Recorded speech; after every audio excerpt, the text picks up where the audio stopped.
Hi friends, నేను మీ నష్రుద్దీన్. ఈరోజు మనం ఒక పొలిటికల్ డ్రామా అయినటువంటి మహారాణి వెబ్ సిరీస్ గురించి తెలుసుకుందాము. ఈ వెబ్ సిరీస్ సోనీ లైవ్ ఒరిజినల్స్లో స్ట్రీమింగ్ అవుతుంది. వెబ్ సిరీస్ మొత్తం 8 ఎపిసోడ్స్తో ఒక్కొక్క ఎపిసోడ్ 45 to 50 minutes రన్ టైంతో రన్ అవుతుంది.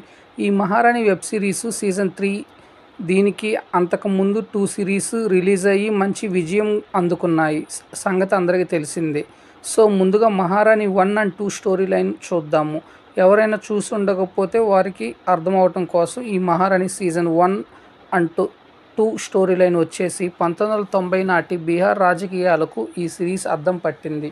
ముఖ్యంగా అప్పటి బీహార్ రాజకీయ పరిణామాలు తెలిసిన వాళ్ళైతే ఈ సిరీస్ని ఇంకా బాగా ఎంజాయ్ చేస్తారు. మొదటి సీజన్ చూస్తుంటే లాలూ ప్రసాద్ యాదవ్, రూబ్రీదేవిల గుర్తుకు రావటం ఖాయం. నిజానికి వాస్తవ ఘటనల ఆధారంగా ఈ సిరీస్ తెరకెక్కించిన వాటికి తమదైన ట్విస్ట్లు, డ్రామాను జోడించి మేకర్స్ మరింతగా రక్తి కట్టించారు.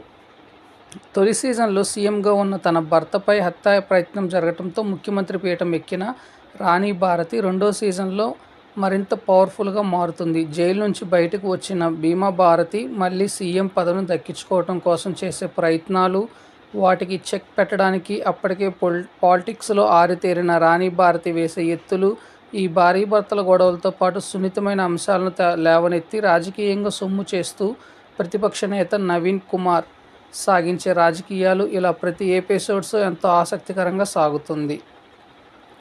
భీమా భారతి హత్యకు గురి కావడం తర్వాత రాణి భారతి జైలుకు వెళ్లడంతో రెండో సీజన్ ఆసక్తికరంగా ముగుస్తుంది.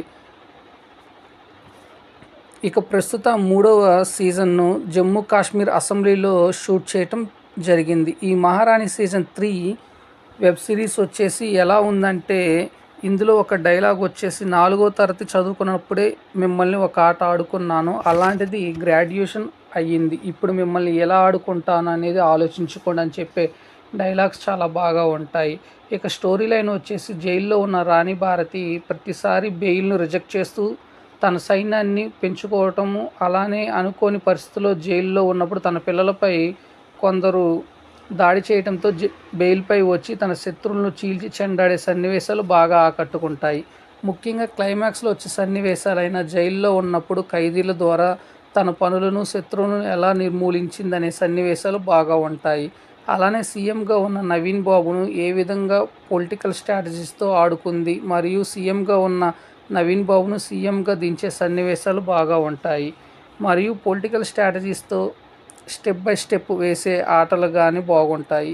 ఫస్ట్ 4 ఎపిసోడ్స్ కొంచెం స్లోగా నేరేట్ అవుతూ ఉంటుంది, మరియు తర్వాత 4 ఎపిసోడ్స్ వచ్చేసి ఇంట్రెస్టింగ్ క్రియేట్ చేస్తూ అలానే మంచి బజ్ క్రియేట్ చేస్తుంది. ఓవరాల్గా ఈ మహారాణి వెబ్ సిరీస్ ఒక పొలిటికల్ సెటరికల్ డ్రామాగా మంచి ఎంటర్టైన్మెంట్ చేయగల సిరీస్గా ఉంటుంది ఈ web series. Thank you friends, నేను మీ నష్రుద్దీన్.